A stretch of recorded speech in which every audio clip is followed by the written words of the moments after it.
Hi, everybody. You're listening to Radio Cherry Bombe, and I'm your host, Kerry Diamond. Today's guest is Aisha Tyler, actor, director, writer, comedian, and now beverage entrepreneur. You might know Aisha from Criminal Minds Evolution, Archer, or even Friends. Yes, she was on Friends as Dr. Charlie Wheeler, paleontologist. These days, she's also the founder of Losophē, a line of ready-to-drink cocktails.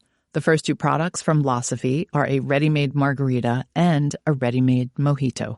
No muddling required. Aisha is probably the most multi-hyphenated person I have ever interviewed on the show. As you're about to learn, she's super passionate, curious, and creative. We talk about why she wanted to launch a brand in the beverage space and what it's been like to bootstrap her company as the sole investor. Aisha is fascinating, as you're about to learn. Our conversation was recorded at Newsstand Studios at Rockefeller Center. Stay tuned. We are less than 1 week away from Jubilee. It's taking place this Saturday in New York City, and I can't wait. We have an amazing day planned for everyone. Great food, drink, talks, lots of book signings, so many brilliant folks under one roof, including chefs Jody Williams and Rita Sodi, Nara Smith, Tony Tipton-Martin, Jenny Wynn, and Carla Lally. Be sure to go to cherrybombe.com for the full lineup. There are a few tickets left at cherrybombe.com. We would love to see you. Any Jubilee questions? Let us know at jubilee@cherrybombe.com. Today's episode is supported by Koyuchi. Mother's Day is right around the corner, and if you are stumped for gift ideas, I'm here to help. How about giving your mom the gift of rest? Everybody needs that. And Koyuchi has you and your mom covered. Think gorgeous sheets and duvets, comfy pajamas, fresh towels, and more. If my mom is listening, cover your ears. I want to surprise you on Mother's Day. Koyuchi products are made with 100% GOTS certified organic cotton, the highest standard for the healthiest sleep. And many of their items are also fair trade certified. All Koyuchi sheets and bedding are soft and embody lived-in luxury, perfect for moms and families. Koyuchi sheets are also lightweight, naturally breathable, and designed to keep you cool at night. I know I'm supposed to be shopping for my mom, but I've got my eye on their print percale sheets and their newest patterns for spring. I also love linen sheets, and they're known for their high-quality linen that will literally last for decades. And this will make you feel good. Koyuchi is female-led and was founded 35 years ago as the first brand to offer 100% organic cotton bedding. So sustainability isn't something new to Koyuchi. It's fundamental to what the brand is all about. Discover everything Koyuchi has for your bedroom, bathroom, and kitchen. Learn more and shop at koyuchi.com/cherrybombe. That link is in our show notes. Radio Cherry Bombe listeners, you get 15% off your first purchase with the code CHERRY. Be sure to check out our Instagram for a special giveaway with Koyuchi. It ends on Friday, so don't delay. Now, let's check in with today's guest. Aisha Tyler, welcome to Radio Cherry Bombe. I'm so excited to be here. I can't believe we pulled this off. I am beside myself. It wasn't even rounds and rounds of scheduling. No, it was like a single shot. We talked about it and then we made it happen. A miracle. It was going to happen in LA or it was going to happen here. I love it. I'm so glad you're in New York City. I am thrilled. Welcome on behalf of our great city. Welcome back to New York. You, I think, are the most multi-hyphenated guest we have ever had on our show. You mean the person with the most crippling workaholism is what you're saying, right? As I was like taking in everything on your IMDb page and everything on your Wikipedia and just everything that's out there about you, I was like, wow, either she is just voraciously curious or, yeah, maybe it didn't even cross my mind that you're a workaholic, probably because I'm a workaholic. Yeah, I definitely have first child syndrome too, which is like self-knowledge is important, Kerry. And I feel like I've been able to put like a phrase to it that's fun for people to hear and doesn't sound like I'm crazy, which is like I just like to get good grades. I like good grades in everything. I want to get an A and everything I do. So if I run out of things to get good grades in, I have to find new things to do to get a good grade. Do you have brothers and sisters? I have a little sister. She's 4 years younger than me. Okay. She's hyper intelligent, but like absolutely not a joiner. So we have like, I'm the person with, first in class and like trying to get the teacher to pay attention to me. And she's like, school's for losers. I'm just going to throw a few of the things out. I mean, I'll probably talk about this in the intro, but I mean, there's all the TV and film and voiceover work and podcasts. You've written books. You've directed. I didn't even know that part. You've directed TV shows. Yeah, I mean, that's like a big part of my life now. I do a lot of directing. Yeah, that's amazing. I love it. You made a film. I made 2 films. You made 2 films. I made 2 films, and Where I'm can we working see on a them? 3rd. So my first film, Access, is out streaming. Amazon, all those places. First of all, to preface all this, I make very weird movies. Now that I've made 2, I can say that in plural. Maybe the first one was just weird, but now I know I'm like a weird filmmaker. But I tend to make these strange, like independent, cerebral films. So the first one was about a guy who had a really difficult life and is sober, and it takes place over an afternoon as he's trying to like stay sober. He's trying not to relapse. And then the second film is about a guy who wakes up inside a box and doesn't know how he got here, and he doesn't know who's put him there, doesn't know how he got there, and he starts to go crazy, as one might.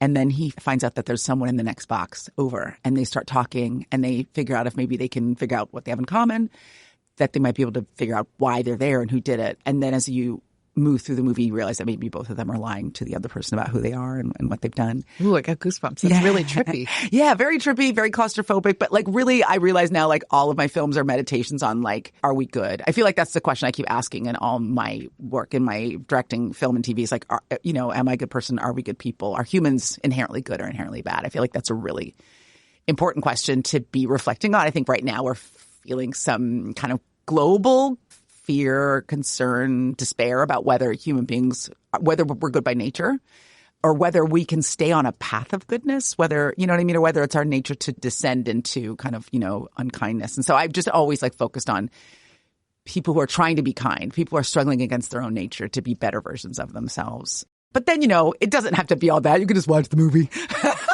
And how's the 3rd one going? So the 3rd one is just in development now. Because Hollywood's in turmoil. Hollywood's always been in turmoil. Hollywood is in a constant state of meltdown, right? Like, I think now I've just stopped panicking because, like, what are you going to do? It's like the number of times someone in my work life has been like, well, it's just a bad time to do this. I'm like, there's never been there's billions of dollars on the table. They're giving away money. Come on in. Like, it's never been like that.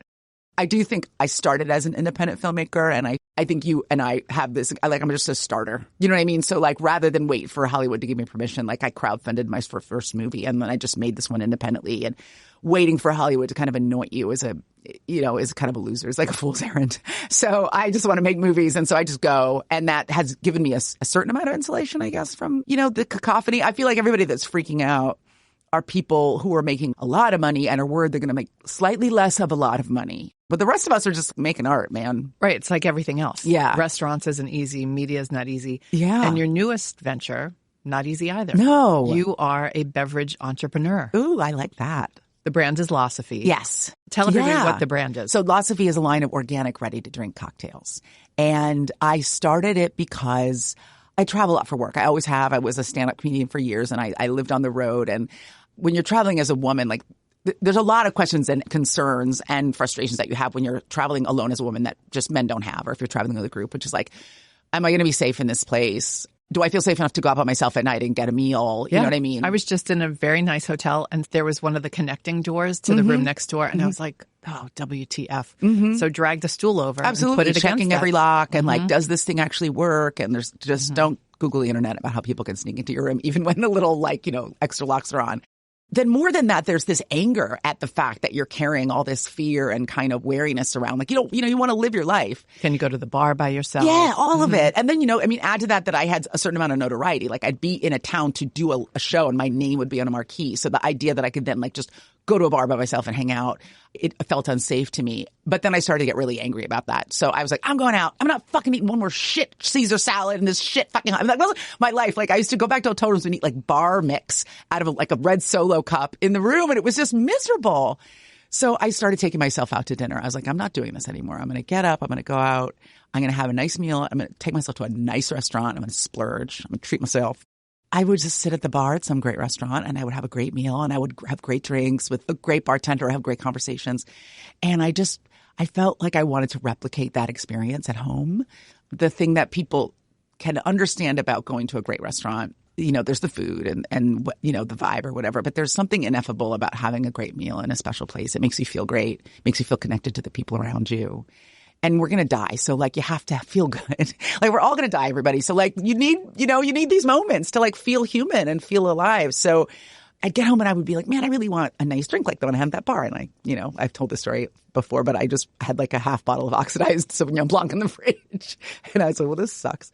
I'd been a bartender when I was, in college, and I started reteaching myself that skill, and I started batching cocktails at home. And it really just came out of like a love for that. Was this during the pandemic? This was before the pandemic. I mean, I started working on this idea originally in like 2015. Just batching cocktails at home and so that I could just get home at night and just pour out a great drink without having to make a mess. And then I very much thought like, this is my Post-it. This is my no run pantyhose, guys. This is my big idea. This is my Spanx. This is my Spanx, exactly. A lot of iterations, a lot of efforts, a lot of starts and stops. I wanted to recreate that experience for other people. And I also felt like when I started learning about ready-to-drink cocktails, especially when I started, it wasn't really a thing. No, it wasn't having its moment. No, people were like, is this a mix? And so there was some excitement that maybe this was a white space. Right, because you're like the skinny margarita mixes. Yeah, there was some trash out there. But I'm not naming anybody's names, but the category was pretty uniformly poor. Right? Like it was a pretty low grade ingredients, low quality. And so then I thought, well, this is also an opportunity to do something really special. When you start a business, you better love it because it's going to be, 99% just suffering and 1% elation. But I love cocktails. Going back to how I started, I love to drink. So it really just came this labor of love, and it's been really fun. And I think also, and I think you probably can connect this as well, this sounds really lofty. I think it's important to be a female founder. I think it's really important. I mean, I'm doing it because I love it. I'm not doing it to prove a point. But I do feel like it's good for other founders to see underrepresented people out there putting their body into a fight that makes them feel like they can do it too. There's the part of it that's just I get to go pour cocktails for people, which is always a great time. You're just literally like coming up with like a party bag and everyone's like, oh, well, we could go, I don't know, sample these like dry crackers. We could go have a cocktail over here. So it's always fun. But there's something about being a female founder, being a founder of color. My partner is Korean American. There's not very many people in our category that look like us. And so there's some joy in that as well, I think. We'll be right back with today's guest. Today's episode is supported by Onsite. Onsite is a Shopify design and development studio that works with modern consumer brands. Their mission is simple: help brands turn their websites into the most powerful growth channel, not just an online catalog. They've worked with some of your favorite brands and mine: Fishwife, East Fork, Diaspora Spice Co., Stumptown Coffee, and yes, Cherry Bombe. The Onsite team has become a trusted partner of ours. Onsite designs and builds high-performing Shopify sites, improves conversion rates and the customer journey, and helps brands launch new products and campaigns online. They're focused on turning brand storytelling into a digital experience that drives sales. What's really special about Onsite is that they operate like an extension of your team, helping you continuously improve your site and your customer experience.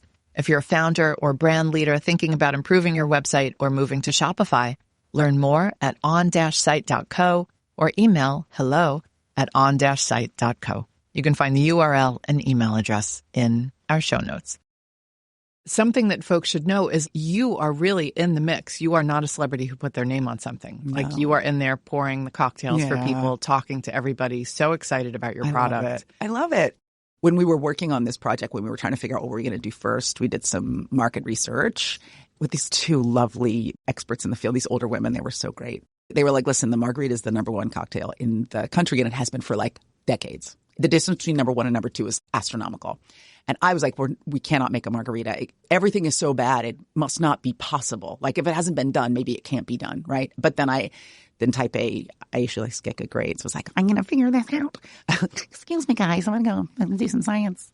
And I have a photo somewhere on my Instagram of like the very first prototype for that clear margarita that I made. And that was during COVID. Everybody was making sourdough bread and I was making drinks. You didn't name your sourdough starter. No, I named my margarita, my first margarita. Oh, yeah, and it's clear. Yeah. And how did you get it clear? One of the reasons why most ready-to-drink cocktails are poor is poor ingredients, right? Juice that's been pasteurized. It tastes crazy. It's oxidized. It's got chemicals, it's got preservatives in it. Having a clear cocktail means you're removing a lot of the elements that would oxidize, that would change color, change flavor, change quality, turn brown, all that weird stuff. One of the reasons why most of the margaritas are bright green is because the liquid is actually brown. And then they add the dye to cover the fact that it looks a little bit like, runoff from your gutter. Yeah, it's really gross. The idea was like, can we make something that tastes great, that's from natural ingredients, clarify it to get the elements out that might eventually kind of change quality. And also, she's pretty. She is pretty. She's Your a very bottles pretty are girl. Beautiful. Tell us about the name, Losophē. Losophē. Such a cool name. Thank you. I wish I wasn't such a dork. I'm just such a nerd. Everything sounds like I was just like meditating and thinking about my feelings. But my partner James Kim and I were trying to figure out, first of all, if you're trying to name a company, everybody listening, it's just impossible. You took ayahuasca, you rode on the back of a panther, and you came up with the name of your business. 18 people have already registered that idea. Like, it's just so hard. The number of times I've had to say to potential founders, did you look up the name to make sure no one has trademarked it? Oh, God. As people in my life would say, I'm very cagey. I'm always Googling. I need to know. That's from all those criminal TV shows you're on. Yes, exactly. I'm wondering if someone's going to come over and hit me over the head and steal my company name. We had another name, and we had actually applied for the trademark and everything like that. And we got a cease and desist from another country, from Australia. And it wasn't even the same name. It shared one word, and it wasn't even their brand name. It was like one SKU in their line. I was like, I can't afford to have a fight with any. I can only have enough money to start the company, not one penny extra. We just started kind of trying to come up with like a name that felt emotional, but was also a little bit like nonsense. And we came up with Losophē. It just comes from the word philosophy. And it was the idea that oh God, no, this is really dorky. The philosophy of elevation. Like, could you bring an attitude of trying to elevate, which is a typically pretty low quality category, elevate it to something really special? And that was where Losophē came from. People have a hard time with it when they first see it because, we also spell it with a lowercase or just try to be as as extra as we possibly can. Did you guys raise money? No, I am the VC for my company. Damn. Yeah. How's that going? You know what? Wildly great. Here's why. I had a previous experience where I didn't have control of a company that I was working on, and it was very frustrating. It was enervating and disappointing, And listen, I'm going to make mistakes, but at least they're my mistakes. And so when I did this, I really felt like I was going to take all the risk, but obviously with the risk comes a certain amount of reward.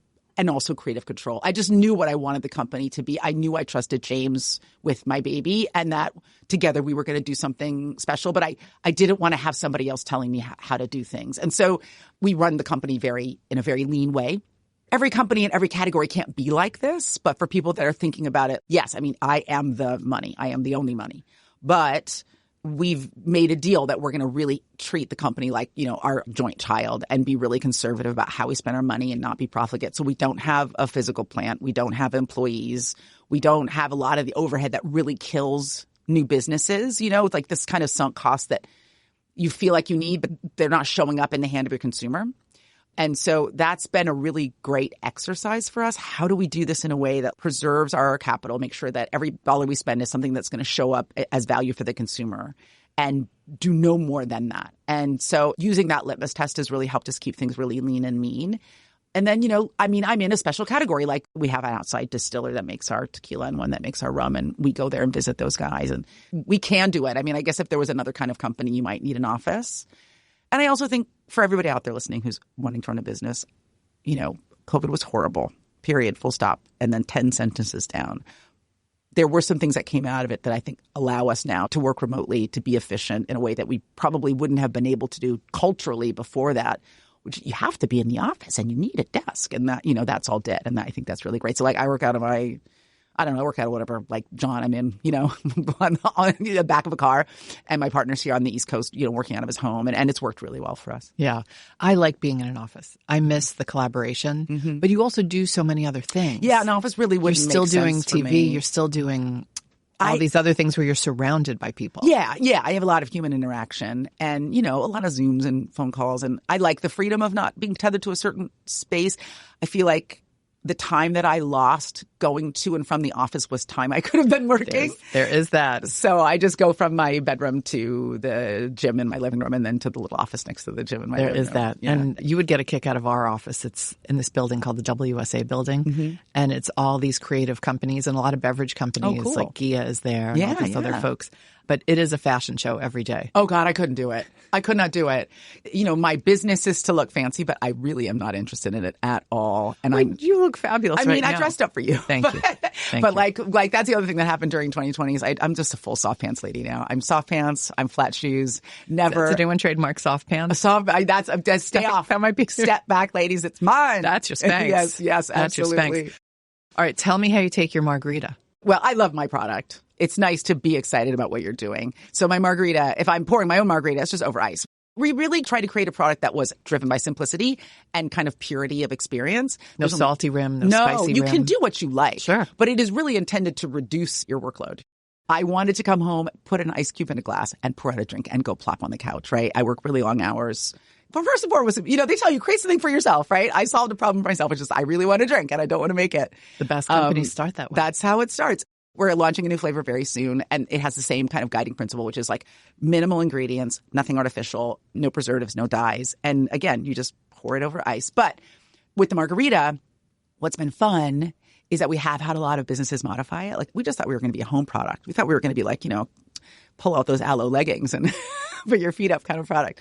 But we have a lot of restaurants that use the margarita because it's a high volume, bar. They get 30 margarita orders an hour. It's a nightmare. And they just open this and pour it over ice and then they can modify it. So we have this really cool restaurant in the very fancy Jersey Shore called Point Lobster. And that's their whole margarita program. So you can have it plain, you can have it spicy, you can have it with blood orange or raspberry or black currant or whatever, and it's easy for the bar and it's easy for people. But I just want you to be happy. I just want America to be happy. Fun for entertaining. I was at a bar. There was a party, and I was waiting online for my cocktail, and I was like, "Good God, just batch the cocktails, please." Why are you doing? There's nothing exciting about watching you make a cocktail a la minute when you're standing behind 20 other people, and then unless it is a bar that is all about the craft. Yeah, unless you're at like Death and Company or Attaboy or something where like that's the experience. But when you're stacked, for every place that's like right under super premium 5-star bar where they twirl their mustaches and individually squeeze every leaf to like make sure it's properly muddled, this is the kind of product that solves that problem for bartenders, for caterers, for parties. Like I used to throw these they were fun parties, but I used to these parties and I would like put out like a martini bar and it would be like 3 gins and 3 vodkas and 2 vermouths. And like, nobody wants that for themselves. We just want our drink. Life is so stressful. And I think. But I bet it looks chic. It looks chic. And then at the end, everybody would have kind of looked at it and nobody wanted to really make their own drink. So either I'd make them a drink or they'd wander away and get a beer. Sometimes it looks too fancy. Yeah. People don't unapproachable. Touch it. Like we had a cheese plate at a thing and I said, gang, it looks so fancy, no one's going to eat the cheese. Yeah, and they didn't. They were mess afraid. It up a little. Yeah, get in there. Stab a knife in your cheddar. Show them how to do it. Demonstrate how it works. Well, you kindly brought me the next one that we're not going to We can't mention it, but we do have a new SKU coming out, which I'm really excited in a few about. weeks. It's perfect for summer. Yes. Very excited. You know what I wanted to be a sessionable company, to be the kind of company that like all of our cocktails are something that you pour over ice and then you enjoy your life. And so nothing kind of 2 fingers by the fireplace with a cigar vibe. It's very much light, delicious. After.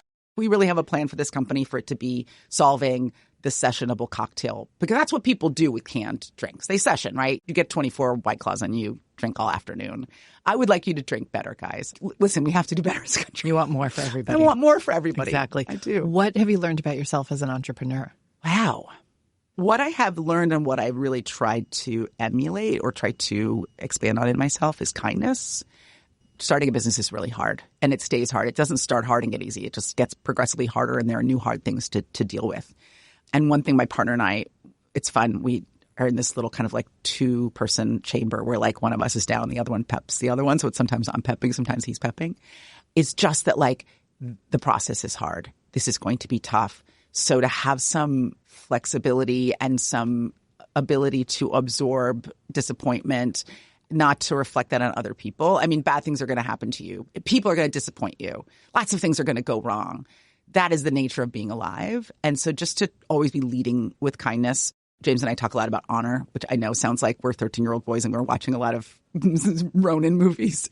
But just to try to be as honorable as possible with everybody that you interact with, people that are working for you, with yourself. Even when things go wrong, how can I, rather than, oh my God, this is a disaster, let's just try to collaborate. Let's try to move through it. What can we learn? Are you the same way as a director? Yeah, I find it very joyful to direct. I love acting and I'm really lucky that I've had some success in the acting area. And I don't have kids. So maybe that's another reason why I like directing, because you really get to take care of everybody. It's, there are directors who are dictators and tyrants and screamers. For me, I'm a coach. And so the idea is like assemble a really, really strong team, create optimal environment for them to all excel, for them to do their very, very best work, for them to feel free and unfettered and supported and seen, and then let them go. I come in with a very strong vision and a very strong plan. But what's exciting about directing, and I think it's probably like this at other businesses, is when you have a great team and they're collaborating, extraordinary things happen that you can't plan for. But the idea that a high tide raises all boats. right? And so I think a lot of times people come in when they're the boss and they see it as a zero-sum game, right? Like it's got to be my idea or my stuff or no go, even if it's better. But for me, I really like when I've put people together and they're just singing and having a good time. 2 more Losophē questions. Where can people find it, aside from the place in Jersey? Ooh, yes, aside from the place in Jersey. We are direct-to-consumer all over the country, except for the states where you can't get booze sent to your house. You know where you are. So at Losophē.com, Losophē.com, we could ship it to your house, guys. In some places, like in California, New York, like same day or overnight. We are in Total Wine in California and Florida. And then in New York and New Jersey, we're in lots of different stores. But if we're not in your store, just go in and demand it. If you own a store. If you own a store, bring us in. It is... Listen, it is my baby, but I'm saying this in a science-backed way. It is the most delicious ready-to-drink cocktail that is on the market. And that is because I worked very, very hard to make it great. I wanted something that when people tasted it, like it was a game changer. And I drank a lot of really bad margaritas so that other people don't have to. I really put my body Thank into you this, for taking guys. that on for us. You know, greatness requires sacrifice, Kerry. Last question about Losophē, and this might be the toughest one. Will you sell the baby one day? Is that the goal? That's such a tough question because I feel like... Well, you didn't have to raise money, and Cherry Bombe raised money for the first time like 2 years ago. Mm-hmm. We bootstrapped for over a decade. Yeah. And all the big investors ask, what is your exit plan? Right. And I was like, exit plan? This is my company. I'm going to run Cherry Bombe till I drop dead. Right. And that's not why you raise money. Yeah, you raise money to make money, Mm-hmm. right? And maybe that answers why are you doing this yourself? And it's also to not have the pressure of exiting from the company to get these people their return back, or the pressure of trying to grow too fast and expand, in a way that doesn't feel organic. So it was to avoid a lot of those questions, I think. I love doing this. Like, it's really fun. I love pouring drinks for people. I always have. When I was a bartender in college, I loved it. I was a server and I begged to be made a bartender. And they're like, you are deeply unqualified. I was like, you are right. So you might sell one day. I think probably that is the eventual goal, but I don't know when that is because I'm having such a good time. And I love being the face of my own company. My name is on the bottle. People will come up and they'll go, are you a spokesperson? I'm like, this is my company. I love that. And I love that we are doing something that feels so special and unique. And I want to keep that going for a while. You are still acting. You are on Criminal Minds Evolution, and the new season drops next month. Yes. How May is that? 28th. So great. How are those crime shows? First of all, I love the show so much. I realize now looking back that I have kind of been a procedural. That's what we call the crime shows in Hollywood, procedurals. I think one of my very first big jobs was on the original CSI in Vegas. I was on 24. I just feel like they hire me because I know how to pronounce, words like cardiomyopathy and stuff like that. Like I was just the first actor who could say like a long science word. They're like, you're hired. This show is really special. We're about to start filming our 20th season. It's rare for any show to go that long, especially nowadays. And for it to stay. Wait, have you been in all 20 seasons? So I've been in seasons? 10 of the 20 seasons. So Damn. I've been on it for a decade. And I was only supposed to do 6 episodes. Like they hired me because AJ Cook was on maternity leave and I was just filling in for her for 6 episodes and I've been there for 10 years. So that's been really special. Why is this country obsessed with crime and true crime? 2 theories. Theory 1 is that this can be a fearful place to live. And so staring headlong at your fears can help defang them a little bit. But it's also very popular all over the world. I mean, it's right. It's in like 100 countries. Yeah, like it's very Mm-hmm. strange when you go, I love my show, but I don't like look at myself on TV, guys. I have plenty of other ways to obsess about myself. Watching myself on TV is not one of them. But inevitably, I'll walk into a hotel in another country, turn on the TV, and it'll be on. It's everywhere. It's amazing to be a part of something like that. You'd never anticipate that as an actor. I do think that people, human beings everywhere, they call it like their comfort food, which is wild because I'm like, oh, they just cut off a guy's head and arms and threw him in a dumpster. This is not comforting. There's nothing comforting about that. But people like the idea that there is a dedicated, tireless, intelligent group of people somewhere in some magical place working to make the rest of us safe. That is a very comforting feeling. Do you listen to all those true crime podcasts? I don't. People that are very close to me love the true crime docs. There's a nonstop supply of those out there. And so I will watch the docs, but I'm always listening to some podcast about what creatine dose I should be taking. I'm fully in my old white guy optimization era. Like I'm just out here like, how much protein powder should I be taking, y'all? Menopause maxing or whatever. I am. I'm not there yet, but I was talking to someone who leaning didn't know the term maxing the other day. I was like, it's everywhere now. It's everywhere. You can put it on the end of anything. I said that. I'm tequila maxing. Exactly. That's what you're doing. Margaritamaxxing. Absolutely. When someone says, what's your company all about? Oh, yeah. I am Margaritamaxxing. You're Margaritamaxxing. Yeah, totally. Maybe that'll be the headline of the show. You've also been a comedian. I mean, you are very funny. You were on Friends, for God's sakes. Do you look back and think, How in the world is that show still popular? It's so insanely popular now with people who were not even alive when it was on television, like 12-year-old kids. Have you walked through the West Village? Where they did the exterior? Oh, I can't go down the that street. I can't go down that street, and I cannot go down the Sex and the City street. I can't believe it's beyond all the crowds. It's crazy. Just taking pictures of that building. Wait, were you on Sex and the City No, too? but I'm just saying, like, there's always people sitting on that stoop, and the real people live in that house, and they're like, get away from my home. Well, didn't they have to put up a chain? They did. They have a chain. It's a nightmare. They buy this beautiful house, and there's a stupid chain. They need to paint it. They need to, like, paint it a horrible color, something that will destroy everybody's Wait, that was funny. I was like, damn, I thought I knew, like, everything you did. No, I have not been on Sex How and the did I miss City. you on Sex and the City? I just rewatched the last season of that not too long ago. It was good. Yeah, the original one or the new one? The original. Oh, yeah, the worst show ever made. The new one, it's tough. We're rebooting everything nowadays, and it's not always warranted. Yeah, not everything needs to be rebooted. No. What was your friend's experience like? It was great.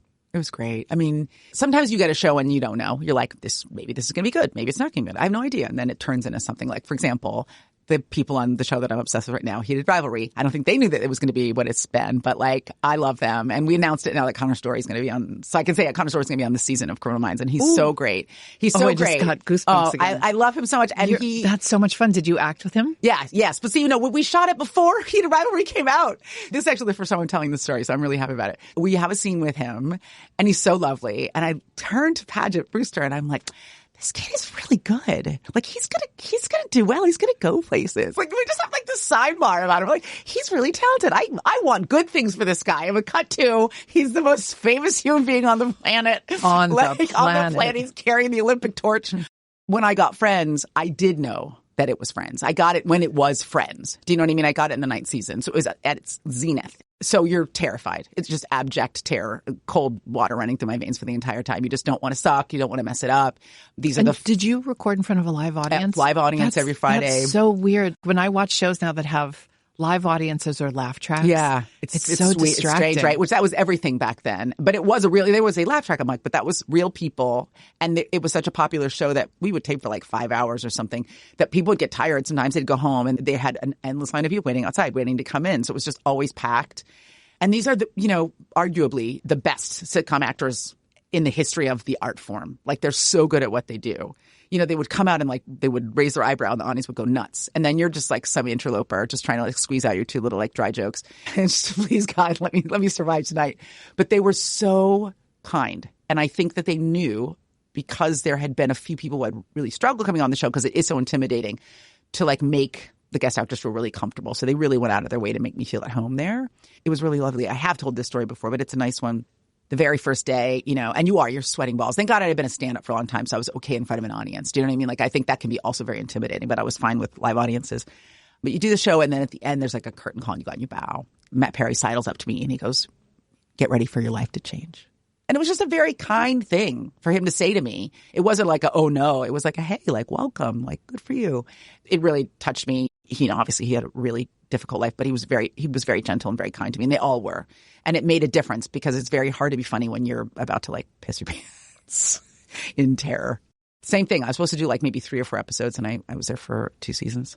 People love you. I just think I'm friendly and I clean up after myself. Guys, it's like the secret to being like to work is just like, don't be a dick, right?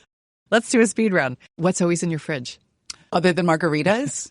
I knew you were going to say blueberries. That. Blueberries. I eat blueberries every day. I really do have like a men's health. Like, I am straight up on the men's health plan. Avocado, fish oil, blueberries, creatine, all that stuff. Are you cold plunging? Oh, I have a cold plunge at home. I do it almost every day. I love it so much. I am in the Huberman stack. Oh my God. Every day. What was your favorite food as a kid? Eggs. I ate eggs every day. How'd you eat them? I had a plan for myself. A little scramble. Every day was a different kind of egg. I mean, literally, I put more energy into my egg grid than I did into my homework. So I had like soft-boiled one day, scrambled one day, omelet one day. And you made them yourself? My mom made them for me when I was little. That was really when I was in my egg phase. Mom made me eggs every day. This is a really great way to eat a soft-boiled egg, guys. You make them and then you put them in a cup and you put like a giant pat of butter in there and you just stir it around. And then you eat that kind of runny, buttery egg on some toast or just shove it into your face. So good. I still will do that. Like with my soft-boiled eggs, I put butter in them. I really love them. Then the doctor told my mother that I was going to have a stroke at 8. So I had to come off of my egg regimen. So I could only have eggs every other day. And then that was called Egg Day. And that was a big part of my life. Egg Day. Tomorrow's Egg Day. Big move for me also was scrambled with jelly, like with strawberry or grape jelly. That was a big move for me as a kid. That's interesting. Yeah, it's very French. It has a crepe vibe. It's like a sweet crepe vibe. Sure. Yeah, egginess and sweetness. Okay. Soy sauce, ketchup. Not hating on it. I've never met an egg I didn't like. Do you have Egg Day now? I eat eggs every day. Again, when I remind you that I'm in this like optimization Huberman stack, I eat like 3 eggs every day. And because now we know that dietary cholesterol doesn't affect your Eggs 365. Yes, so I'm just eggy every day. What's your favorite snack food? I don't snack. I really don't snack. And I was just thinking about that. I was like, I'm always probably evil, but I don't snack. You didn't grow up that way. No, we didn't have snacks in the house. We didn't have snack food in the house. So you just had 3 meals and no cheating. I don't snack. Okay. I wish I You're was lucky. cooler. Sometimes I have grill dinner. That would be like my version of snacking. If I'm not going to cook, because I'll have grill dinner. And that's just like cheese, walnuts, olives, martini. Well, that was really That's a good girl dinner. Yeah. Do you cook? No, I'm retired. I used to be a cook. I used to be like a really hardcore cook, like a make your own bread, pasta, brew your own beer. Brew your own beer? Oh, I used to be so hardcore. Like I'd throw a party and I'd make sliders, but I'd also make the buns. And I'd do like 3 kinds of mignonette and 2 kinds of sorbets, like for oysters. Like I used to be so into it. I used to jam. This TV thing doesn't work out. You can be a food influencer I'm on coming Instagram. Back, guys. I'm going to open a tiny restaurant that just serves cocktails and girl dinner. But I got so busy doing other stuff that like all my creative energy went into directing and writing. And I felt like if I was going to sit down and do something, it had to be, that and not cooking. Do you have a private chef? No, I just eat whatever. I boil eggs. I like boil eggs when I'm filming. I have a really great service that just will deliver meals to the house. I don't see, guys, I like people, but I don't like people in my house. And there's something about fame where people are like, I have a guy and a guy and a guy. I don't want anybody touching my stuff. As Oprah would say, I don't want you touching my underwear. I don't want anybody in my house.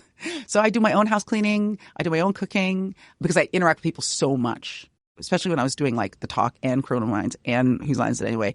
It was like people were touching me all day. Like from 6 a.m. until I went to bed, someone was touching me, adjusting my clothes, pulling things off. And so when I'm home, I don't want any human interaction. So I'm happy to just cut up some cheese. Makes total sense. And drink gin or a margarita. Yeah. Will we see you in Erewhon? I have a good Erewhon story. You got to tell us. So listen, guys, I grew up poor. That is fundamentally like my personality. I don't splurge inordinately. Why would I spend $20 on the eggs when I could get them for $8? I don't understand. Is there gold in the egg? Is there a pearl inside of the egg yolk? I was raised vegetarian, so like super disciplined eating. That's probably why I didn't snack. And my mom is really still like she's a very natural food lady. So when she first moved to LA, she's like, can you get me all these like this crazy hippie shit? And Erewhon is the crazy hippie store. And I bought a juice. I bought a little juice for myself, like a green juice. And a really good friend of mine shopped there. And the next day I was like, I was shopping at Erewhon, man. That was so expensive. I was like, I got this tiny juice. I bet it was like $10. It was literally like a 4-ounce juice. It was so small. I looked at the tag. It was like $22. I was like, what? What? And they have like a $60 strawberry. What are we doing? The cult of Erewhon. It's so crazy. So no. Another time I went to Erewhon to get a few things. That was the last time. And I got to the front and it was a half a bag of groceries. It was literally a half a bag of groceries. And it was $200. And I was like, so me and the checkout person, we froze. We were both in headlights because she knew it was too much money and I knew it was too much money. And I was like, will she notice if I run? For 3 minutes, I was like, but I was in the middle of, I was on camera. Because what are you going to do? You can't, at that point. I can't be like, go take it back. You're Aisha Tyler. You can't be like, take that out, take that out. No, I can't afford it. I don't want those 3 kale chips that are $16 a chip. So anyway, we froze and we both looked at each other and they were like, and they made this face like, I know. And I was like, ugh. So yeah, no, but God bless you. I don't want to bash on Erewhon. It's a lovely store. What are you streaming right now? Besides Eat a Ravelry. I watch a lot of stuff for work, so I consume a lot of TV and film. When I'm really in it, I watch like a movie a day. Do you know what I mean? So a lot of the last 3 months were like watching the films that were nominated for the Oscars. I love art and I love consuming art. You know what cute thing I was watching that I really liked is Young Sherlock. I heard that was really good. Yeah, I mean, Guy Ritchie makes fun stuff, and it's very fun. I loved The Gentleman, the series that he made based on the movie. It's really, really great. Young Sherlock is very fun and playful. It's not too taxing, but like he does a good job of turning a lot of these kind of old concepts on their head, and it's got a really great couple of female, protagonists, and they're really great actresses and really interesting actors. And I just watched an amazing movie called Plain Clothes, set in the 80s about a guy who is an undercover cop but entraps gay men. Back then men would have to meet in secret places, and so he entraps these men. And then I don't want to give it away, but it was really beautifully made, beautifully acted, and Plain Clothes, set in the 80s. Yeah, and then I loved, this was a good year for movies. I'm glad that it wasn't just all like remakes and reboots and reduxes. I liked that there was some original stuff that made it to the top. Everyone's talking about the end of our business, but it's not here yet. And I think people still want to see original stuff and feel emotion and feel moved. Did you watch Love Story? I didn't. Did you date JFK Jr.? Why did I think just for like that? a week or two? No. I believed you. Wouldn't that be amazing? I would love spent it. a lot of time in New York in the 90s. He was a hottie. He liked him. He was everywhere. He liked him tall too. Yeah. No, dating famous people, big mistake. No, I do like the true crime stuff sometimes. Wesley Morris, who has the podcast Cannonball, and he's a arts and culture critic for the New York Times. He did a really interesting piece on whether Love Story was really a horror story, whether it was in the thread of these Ryan Murphy, American Horror Story iterations, because she has this really self-actualized, free life. She's got a great job. She knows who she is. And then she falls in love with this famous guy and she loses everything. I mean, death aside, she has to pare her life down to be with this infamous person. And I think that is a metaphor for so much of what is happening today, where people feel like they need to jam themselves into a box to be appealing or to be famous or to be powerful. And especially women, we're still, we're still being told like soften your edges and, get along. And so, as that relationship progresses and her life becomes smaller and smaller, it really turns into this kind of. So I loved his explanation of the show. I haven't had a chance to watch it yet, but I know it's very popular. Last episode, so sad. Oh gosh, can imagine. And I'm interested to see how they treat it, because they died because of his hubris. He was really hubristic. Everyone was like, idolizing and idealizing this guy. And he was beautiful, and he was, this kind of like great progressive, and from this lineage of progressives. But they died because he was a jerk, because he didn't take the advice and he thought he knew better. And I'm not blaming him for his own death, but it was preventable. So I think that's interesting. All right, I'll ask you the last question. If you had to be trapped on a desert island with one food celebrity, who would it be and why? Food celebrity. Shit. Well, listen, obviously it would be Tony Bourdain because I think he's a great conversationalist. And, we could just crack a couple coconuts. We don't have to make any food. But I think he'd also be really good at spearfishing. And I think one of the things I loved about him was that he was constantly introspective. Like, he was a very thoughtful guy. And so I think that he's the kind of person who would sit with you and be like, well, here, we can figure this out together. I really loved him. I didn't know him super well. He did my podcast when I had a podcast. And something that I think you probably know is when you spend an hour and a half talking to somebody, like, you kind of fall in love with them. You know what I mean? Like, everybody on my show was like, I love them. We're best friends. And so but I had obviously left him from afar. He came and did the podcast. He ended up coming on, and he loved Archer. So I connected him with the show, and he came and played essentially a version of himself on Archer. And I'd interact with him a few times, and I idolized him. I really idolized him. And when he passed, and I know I'm not special in this way, but when he passed, I think I cried for like a day, which was shocking because, it wasn't like we were best friends, but he had the life I think we all thought we wanted. And it was so sad to feel that the idea we had about his life wasn't what was really going on. But I still just respected his curiosity and his passion for other people and his willingness to be a novice and his willingness to be wrong. I laid in bed all day crying like a loser. And then I went up to a bar. This is why I love cocktails. I went up to a bar in my neighborhood, and all the bartenders were crying too. And so I just sat in a bar with these friends of mine and drank and cried about Tony. And that was like strangely just beautiful, because I think it's a testament to these little ephemeral moments that you have in a restaurant or with a bartender or with a friend. They really affect you, and they can be really beautiful.